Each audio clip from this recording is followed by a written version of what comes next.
Comme je venais de vous le dire tout à l'heure, je reçois sur ce plateau une dame très spéciale qui va nous partager sa vie, son histoire, tout ce qu'elle a vécu pour nous impacter et pour nous apporter un plus. Sans plus tarder, je reçois Madame Belinda Imania. Bonjour Madame. Bonjour Madame Karine. J'espère que vous allez bien. Oui, ça va. Nous vous avons bien accueillis chez nous. Ah oui, j'ai beaucoup aimé. Vous êtes très gentil. Le plateau, waouh, c'est merveilleux. Merci beaucoup. Sans plus tarder, Madame, j'aimerais qu'on commence notre échange. Oui, allez-y. Comme on en avait discuté la fois dernière quand on était au bureau, hein, dans nos locaux. Oui. Voilà. Je suis curieuse. J'ai entendu parler de toi. Okay. Tout comme nos téléspectateurs vont le découvrir tout à l'heure. J'ai entendu parler de toi et de toutes les actions que tu mènes aujourd'hui. Et tout ça, ça a eu lieu et tout ça vit grâce au fait à cette histoire que tu as dans le passé. Alors, peut-on rentrer dans ta vie pour connaître cette histoire? Waouh, oui. Comment ça a commencé? Bon, tout a commencé avec une belle rencontre avec un monsieur. C'est lui le même qui m'a épousée et tout, et avec aucune idée des violences, aucune trace. Bien entendu, c'était un monsieur un peu colérique, comme tous les hommes d'ailleurs. Alors, nous nous sommes mariés, voilà, et après, je dirais, 2 semaines seulement, à 2 semaines de notre mariage, j'ai reçu ma première gifle. Et c'était dû à, je crois, une différence d'opinion sur les partis politiques. Et voilà que j'avais reçu ma première gifle. Je me suis dit, bon, c'est suite aux émotions, voilà. Mais j'ai quand même tourné, j'ai dit que ça soit la première et la dernière fois de lever ta main sur moi. Mais bon, puisque une personne avec qui on se marie, ça veut dire que vous l'aimez déjà au départ. On ne peut pas commencer à parler colère ou divorce à cause d'une gifle. Déjà, par rapport à l'éducation africaine, on nous apprend déjà que la femme africaine, elle est douce, elle est tendre, elle est soumise. Surtout ça, la soumission. On souligne, moi je dis il va souligner en haut d'un big bleu. Nous allons reprendre ça à la fin. Hein. Donc, il n'y a pas de souci. Alors je me suis dit, ok, allons-y, on va en parler petit à petit.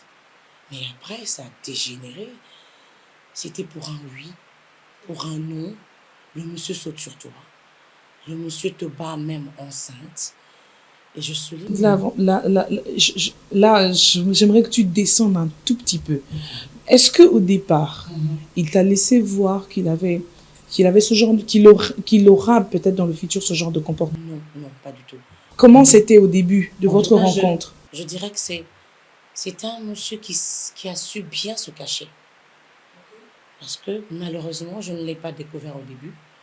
La rencontre, elle aucune gifle, aucune agressivité. Aucune agressivité, aucune parole choquante, rien du tout. Plutôt, c'était toi la tigresse un peu. C'était moi la tigresse par contre. Par contre, bon, moi je ne battais pas, je ne portais pas ma main sur lui, mais il y a même un petit souci de que je suis un peu, comment dirais-je, énervée ou encore... dans les caprices des femmes, quoi. Dans les caprices des femmes, justement. Je criais, je tenais sur lui. Bon, justement pour voir aussi s'il y avait quelque chose qui était caché. Si il pouvait un peu sortir, s'ouvrir et tout ça, mais il n'y avait rien. Le monsieur était doux. Déjà, aucune idée, rien du tout. D'ailleurs, moi, je me disais, mais ce monsieur, parce qu'on se dit que les hommes sont tous infidèles, mais je te dis que je suis arrivée à un moment où je me disais, mais ce gars ne trichait pas. Non, mais parce que tu n'as aucune... Tu sais, quand il te dit il est au bureau, il est au bureau. C'est un ange tombé. Un ange. Il est au bureau, il est au bureau.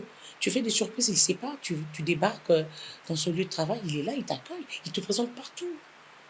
Partout. Comme une reine, quoi. Je te dis, mais j'étais dans la peau d'une femme aimée. Je te dis, Et 2 semaines après ton mariage, que tu reçois une baffe. C'est quand j'ai reçu cette baffe. Et puis, il faut souligner que je suis une fille qui a grandi dans une maison sans violence. Moi, je n'ai jamais été battue de mon enfance. Pas du tout. Peut-être punie, mais pas battue, quoi. Punie, c'est normal, c'est un enfant. Un enfant, on punit toujours, ça fait bêtise. Mais déjà, mon père n'a jamais levé sa main sur moi. Je n'ai jamais reçu même pas une gifle de mon père. Oui, ma mère, de temps en temps, tu vois, les baffes de maman, ça fait même pas mal. C'est aux doses, des fessiers et tout. Mais même à l'adolescence, à la puberté, moi, j'ai pas fait de bêtises. Même mes frères me chouchoutaient. Moi, on m'appelle Chérie B par mes frères. Donc, j'ai été chouchoutée. On ne dirait pas que voilà, vous avez eu une enfance gâtée. Une enfance, oui, bon, pas pourri gâtée, mais... On vous a trop bercé, c'est pour ça que le monsieur voulait te réveiller. Pas trop bercé, mais c'était une enfance normale. Hein. Moi, j'ai dit, c'est une enfance Peut-être qu'il s'est dit qu'il fallait te réveiller un peu. Non, ça, c'est pas... On ne réveille pas par la violence, je suis désolée, on ne réveille pas par la violence. Mais je sais pas, c'est quoi cette méchanceté, par quel mécanisme, comment c'est arrivé. Jusqu'aujourd'hui, moi, je n'ai jamais compris. Ce qui se passait. Ce qui se passait. À un moment, je me suis dit que c'était pas normal. Mais bon, j'étais là. Et puis après, je me dis, mais je peux plus supporter ce mariage. Je commençais à fuir ma maison. Ok. Sans dévancer un peu les choses. J'aimerais que tu reviennes sur le fait que, voilà, juste 2 semaines après que tu sois mariée, qu'il te gifle. Tu ne penses pas que tu aurais été peut-être excessive par rapport à ton langage ou pas d'écart de langage? Il n'y avait pas d'écart de langage. D'ailleurs, je me souviens, je me rappelle même de la raison maintenant que tu en parles. Je peux te tutoyer, hein? Oui, il n'y a pas de souci. Merci, Madame Karine. En fait, je m'en souviens maintenant, justement. C'était une émission, à l'époque, c'était en 2006, je me suis mariée en 2006. Je crois que c'était à l'époque des élections de Jean-Pierre Bemba et Joseph Kabila, en 2006. Alors, après, 2 semaines après le mariage, nous étions assis au salon, il y avait son cousin aussi qui était là. Et il y avait une émission à la télé qui passait, on montrait des anciennes images de Mobutu, et j'ai fait un commentaire, parce que moi j'étais pro Bemba. Alors lui, c'était préparé. Alors, j'ai fait un commentaire sur la classe, l'élégance de l'ancien président Mobutu, c'est quoi? Alors j'ai dit, mais c'est pas comme ceux qui sont venus là. Et c'était pour ça que j'ai reçu ma baffe. Ok, juste pour une opinion. C'était pour une opinion.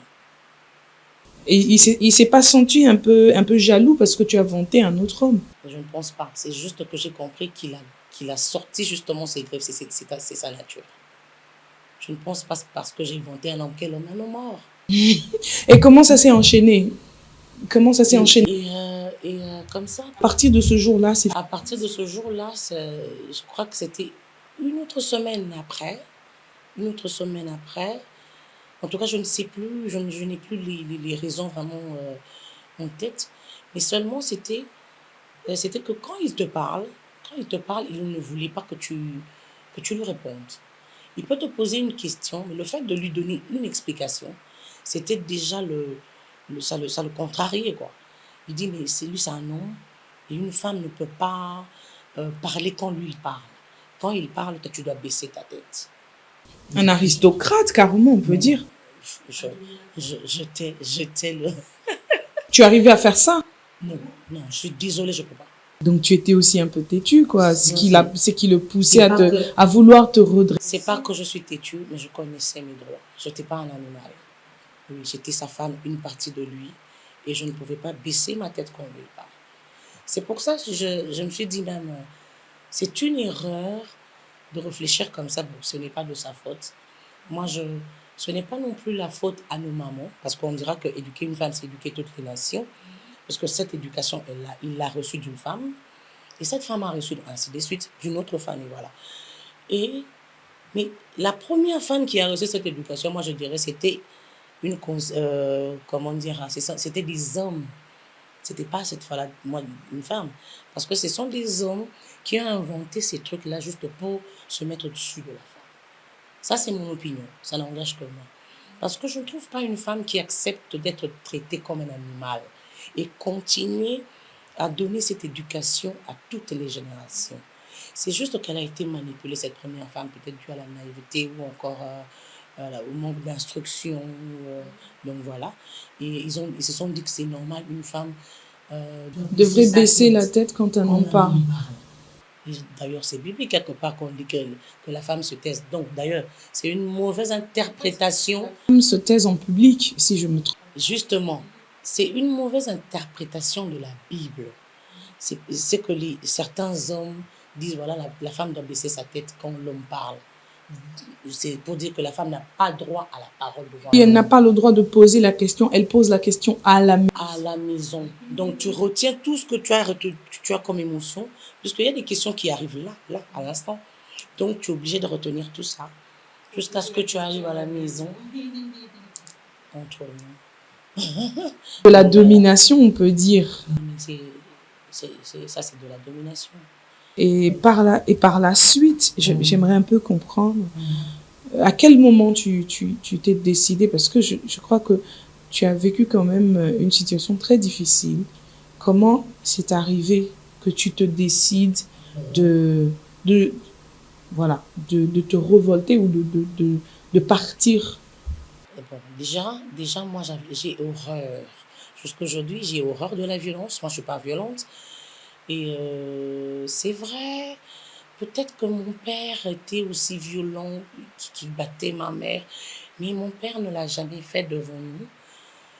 On pouvait se réveiller le lendemain matin et voir peut-être que notre maman avait des bleus. Oui, oui, ça arrivait. Et on n'a jamais vécu ça.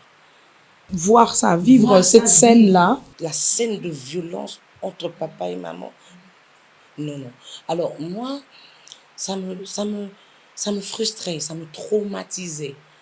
Bien que j'ai une force de cacher ce traumatisme. Ça, c'est dur. Moi, je me dis que c'est dur. J'ai une force de... Je peux me présenter devant toi, tu ne sauras pas que cette femme est traumatisée. Mais au fond de moi, je suis traumatisée.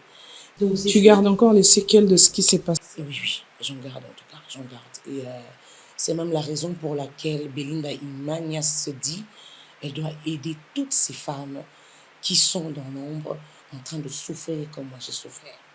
On va y arriver. Donc, tu parlais tout à l'heure de comment tu arrives à te décider.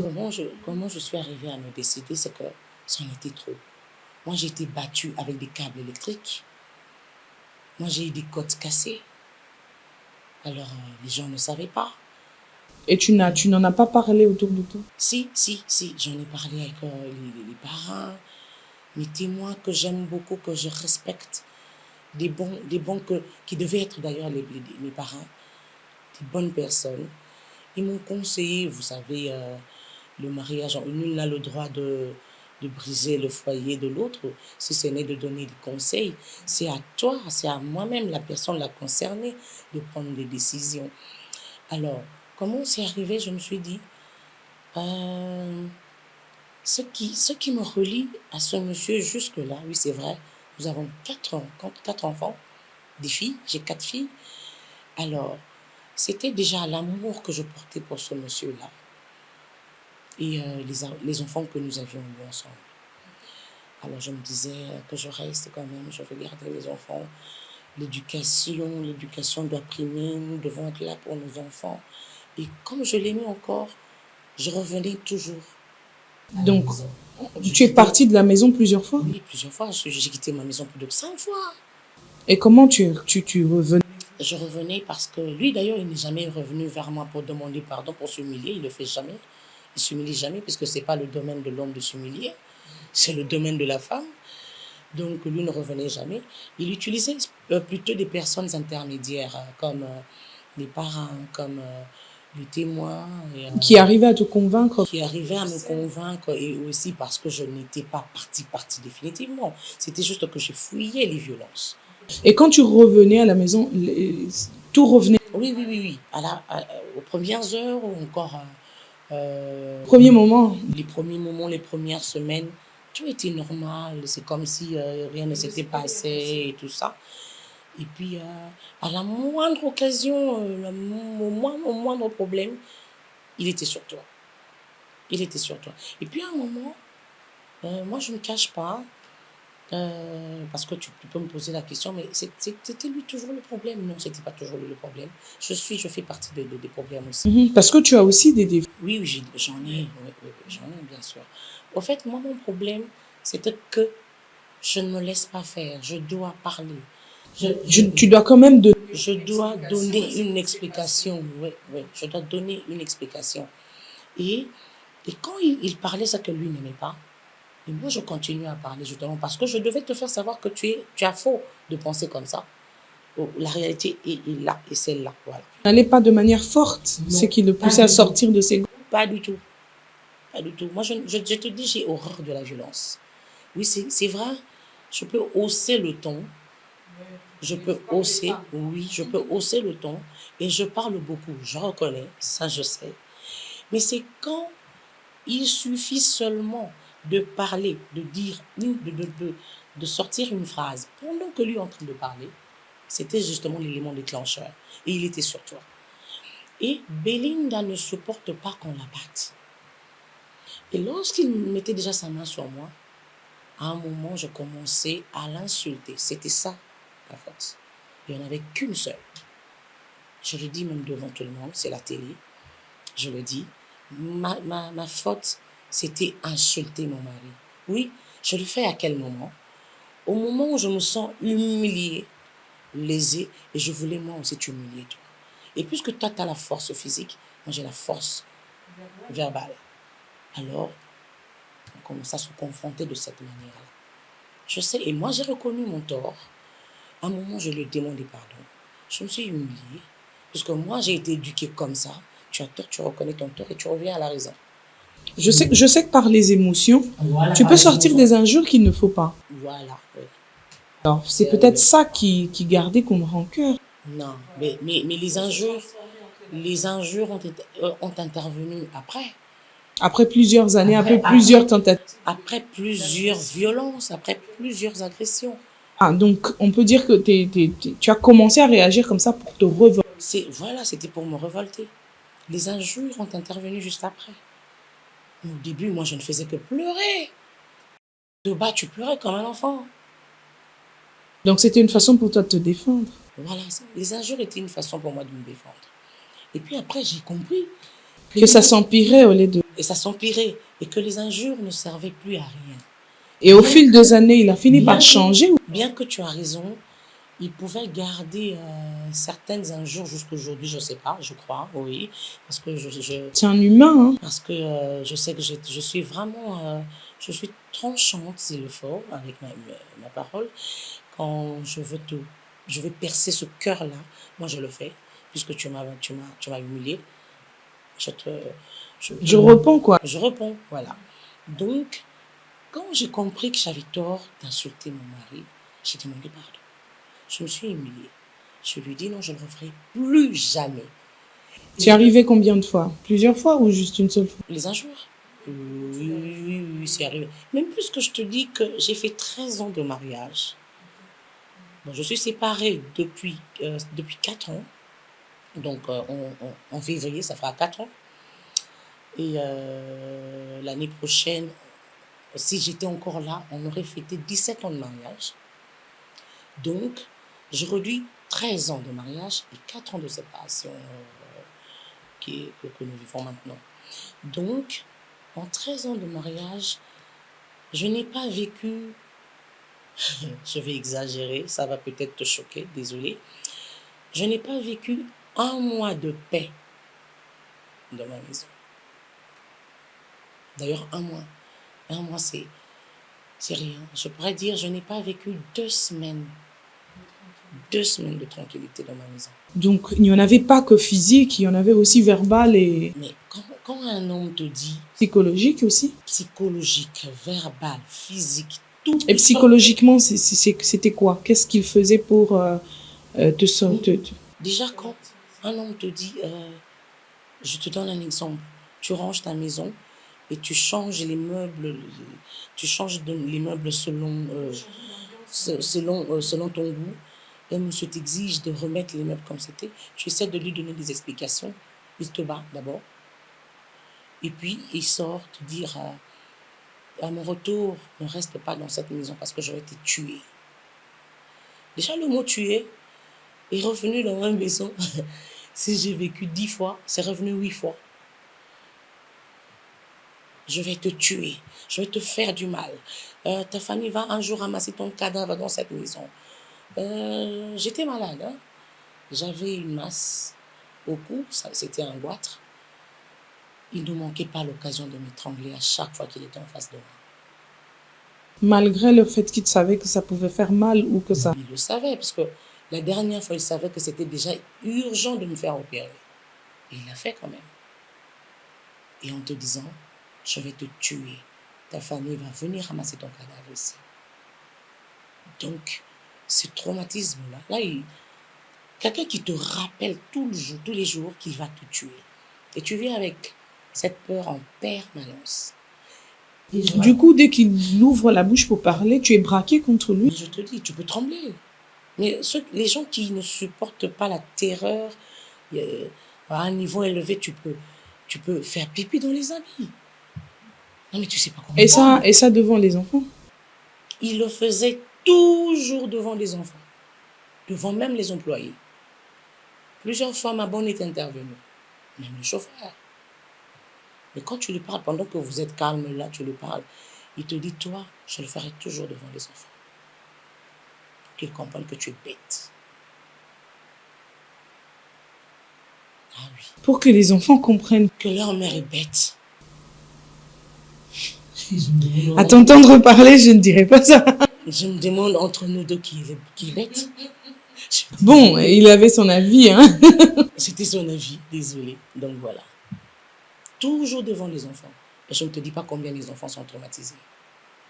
Je ne te dis pas. Et aujourd'hui, tu les vois quand même ou pas?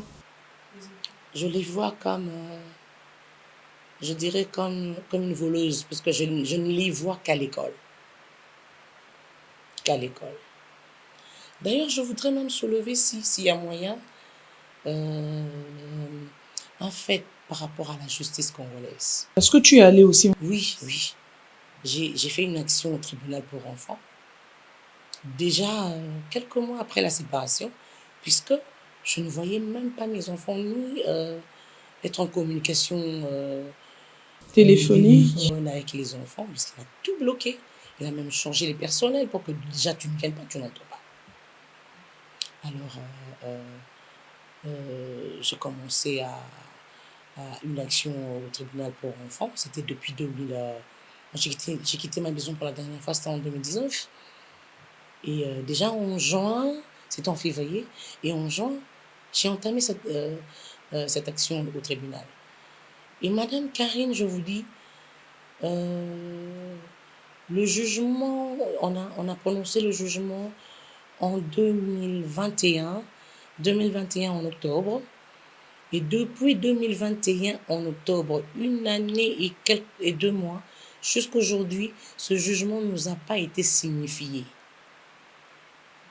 Donc, une année, 2 mois. Ce qui fait que c'est toujours lui qui garde les enfants. C'est toujours lui qui garde les enfants. Et quelle raison? Jusqu'aujourd'hui, ce jugement dit qu'il a la garde et moi le droit de visite hebdomadaire, les droits de visite auxquels qui ne sont pas encore en exercice, justement parce que le jugement n'a pas été signifié. Et vous sous-entendez quoi? Oh, moi, je me dis, mais bon, je ne dirais pas que la justice congolaise est... bon, il est avocat déjà, il faut savoir qu'il est avocat. Donc, il a toutes les tournures pour... Il sait qui toucher, il sait avec qui parler pour déjouer le jeu et tout, voilà. Ça, c'est ma conclusion à moi. Parce que je ne comprends pas pourquoi un jugement qui a été prononcé peut faire une année. Sans être mis... En exercice. Pourquoi? J'aimerais bien avoir l'avis d'un juriste par rapport à ça. Je ne sais pas. Vous êtes dans Femmes d'ici, Femmes d'ailleurs, donc ce sera fait. Donc après vous, on aura l'avis d'un juriste qui va... Soit un avocat, soit un homme de droit qui va nous expliquer pourquoi ce genre de choses arrive-t-elle et qu'est-ce qui se passe exactement. J'espère que cela va vous soulager quand vous entendrez les raisons pour lesquelles cela prend du temps. Je ne pense pas qu'il y ait des raisons valables. Je crois qu'il va justement donner des explications. Désolée. Et par rapport à mon cas, je crois que ça ne va pas tenir. Ce sont des explications qui ne vont pas tenir debout. Vous n'y croyez plus? Moi, je n'y crois pas. La justice congolaise, je suis désolée. Apparemment, je pourrais lui dire maintenant que c'est, comme on dit, c'est pour les plus forts, hein, les plus forts financièrement, justement. Ils ont toujours ce qu'ils veulent. Ouais, les plus forts financièrement.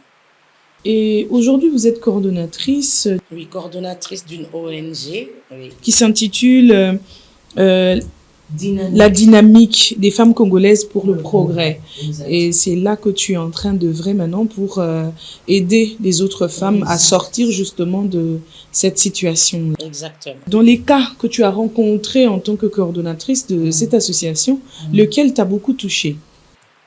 Ok, en fait, je voudrais ici aussi parler de la DFCP, la dynamique justement des femmes congolaises pour le progrès. C'est une ONG justement qui s'occupe des jeunes filles, des femmes qui ont subi des violences, toutes formes de violences.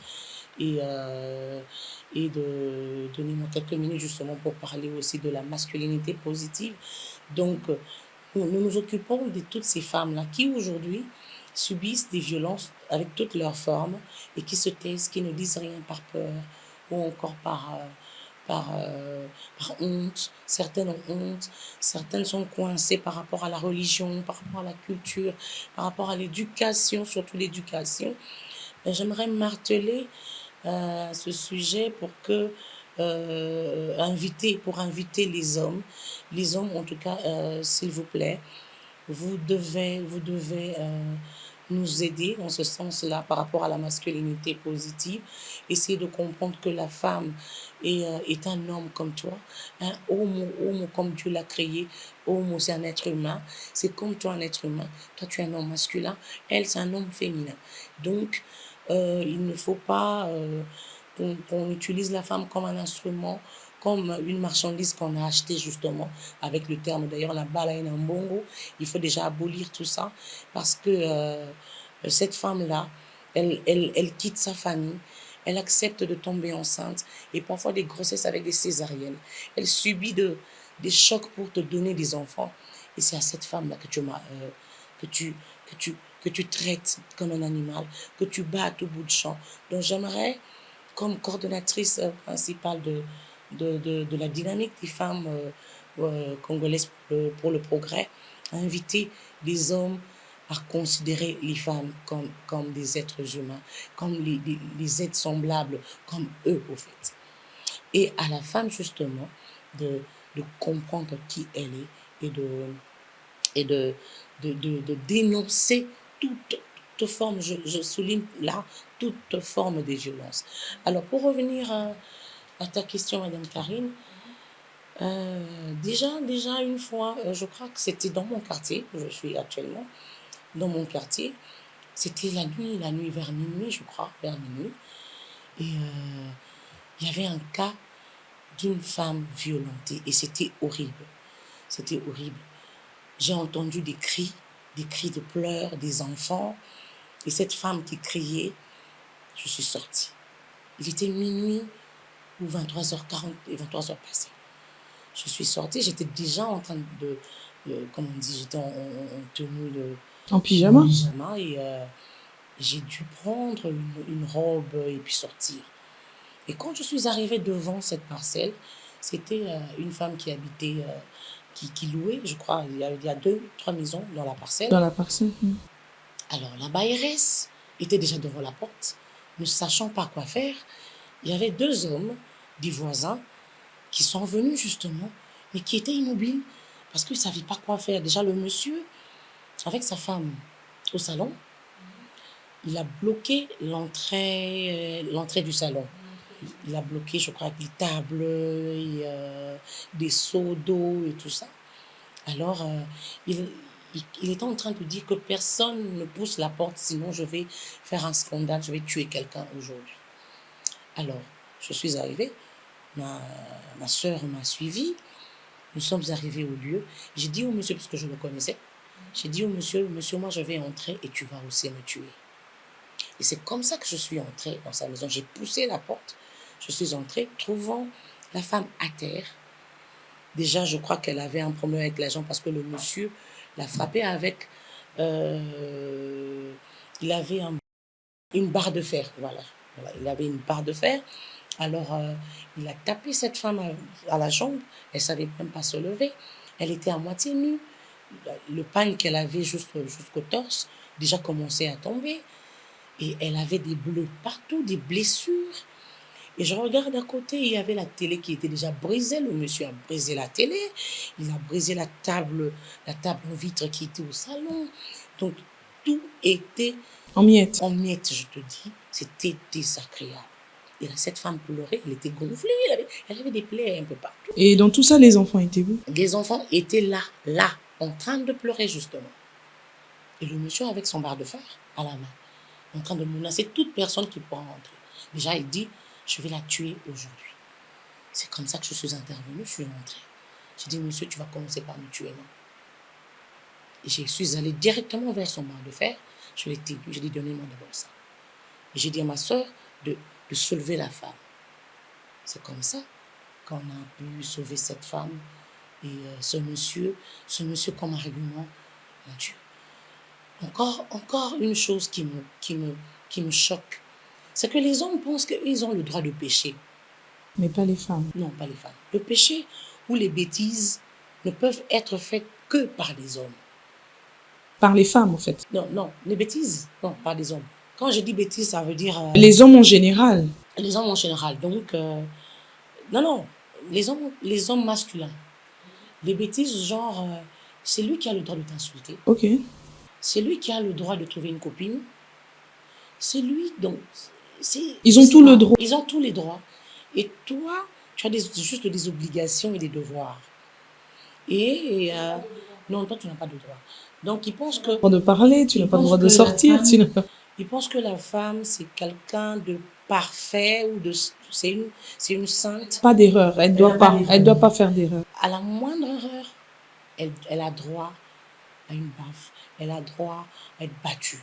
À être réprimandée. Le seul droit qu'a la femme africaine, c'est la violence. Alors ça, j'ai dit non. Je suis désolée. Le seul droit qu'a la femme africaine, c'est la violence. Non, mais puisque le monsieur, moi, je le connais, je sais ce qu'il fait. Il drague les filles par-ci, par-là. Mais ce jour-là, il me dit, j'utilise les termes qu'il a utilisés.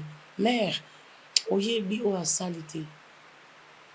Et moi, de retorquer, de lui dire, qu'est-ce qu'elle a fait que tu n'as jamais fait? Ou quand toi, tu fais ce que tu fais là, qu'elle a fait aujourd'hui, elle te bat? Il était bouche bée.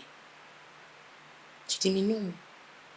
Puisque toi, tu fais des erreurs et elle a le droit de comprendre ton erreur, tu dois comprendre son erreur. Et peut-être aussi ce qu'elle a fait aujourd'hui, c'est toi qui l'as provoqué. C'est toi qui l'as provoqué. D'ailleurs, j'ai compris que la femme a déconné. Même si elle a déconné. Il y a une façon de gérer ça. Il y a une façon de gérer, voilà. Soit vous la répudiez, soit... C'est clair. Si vous trouvez que vous ne pouvez plus rester avec une femme adultère, répudiez-la. Pourquoi il faut battre? Pourquoi il faut porter la main sur une femme parce qu'elle a... Je ne sais pas, désolée. Je suis ravie, je suis vraiment ravie de vous avoir sur ce plateau et votre histoire est très touchante et j'espère que vous allez pouvoir revenir. Non, mais c'est quand vous voudrez, je suis là plus que moi, j'ouvre ma bouche, je hausse le ton pour les droits des femmes. Surtout pour les femmes qui sont violentées. Surtout ces femmes-là au foyer, qui n'arrivent pas à dénoncer parce que qu'est-ce que les gens vont dire? Qu'est-ce que l'Église va dire? Justement, vous pouvez leur donner dans votre mot de la fin, parce qu'on est déjà à la fin. Nous sommes à la fin. Ah, voilà. Ça va vite, hein, les bonnes choses ne durent pas. Vous pouvez déjà leur dire ce que vous pensez. En tout cas, Madame Belinda est là pour vous. Déjà, vous pouvez passer par Madame Karine pour les contacts si vous voulez. Et la dynamique des femmes est là pour vous. La dynamique des femmes est là vraiment pour vous. Donc, moi, j'ai dit à la femme, la violence, on ne la berce pas. Moi, je l'ai compris. Quand on vous dit, reste calme, il va changer. Un homme violent ne changera jamais. Jamais. Il est violent, c'est dans son ADN. Il ne changera pas jusqu'à sa mort. Seulement, il faut l'intervention du Saint-Esprit. Là, ça ne dépendra pas de toi, femme. Ça dépend de Dieu. Ça dépend de Dieu. Donc, puisque ça dépend de Dieu, demande d'abord l'avis de Dieu avant de te marier. Okay.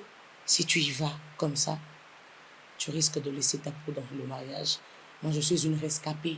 Gloire à Dieu. Parce que vous m'aviez dit, vous gardez les cicatrices jusqu'à aujourd'hui. J'ai eu des côtes cassées, moi. Ben, je suis là. Donc, je dis à ces femmes, levez-vous, dénoncez toutes sortes de violences. La société, elle parlera toujours. Elle parlera et sauvez vos vies d'abord. Merci beaucoup. Merci beaucoup, très chers téléspectateurs. Je crois que vous avez aimé ce moment passé avec Madame Belinda. Madame Belinda Imania Kassa. Elle nous a parlé de son histoire et je crois que vous avez été édifiés, que vous avez eu un plus. Sans plus tarder, je vous dis au revoir et très prochainement.